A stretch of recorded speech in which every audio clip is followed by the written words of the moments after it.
Baye sax dafa xamul bidaa parce que mu nettali benn xew-xew dañoo nekk ci bàmmeelu Médina yi d'abord bokk na ci sunna gunge néew Baye amul jot dafa gunge néew ay néew xam naa ci ñu bëri mais boobu keroog kooku sax duut ku ràññeeku noonu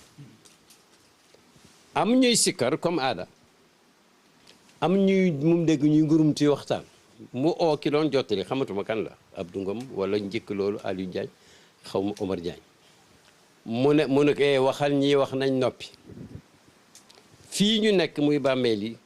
sunna fii mooy noppi sikkar sii sax bi daala fi boo gisee ma nangu ko dama bëgg ñu jaar ci sikkar pour egg ci noppi waaye bu ñuy wax kon jaratu ko ci digg ba nit ñi ngi foofu benn kaamil yi ñuy jàng tey fi mu ne ay fukki junne kaamil ak nangam nee na El Hadj Abdoulaye wéyal leen ko bàyyi ko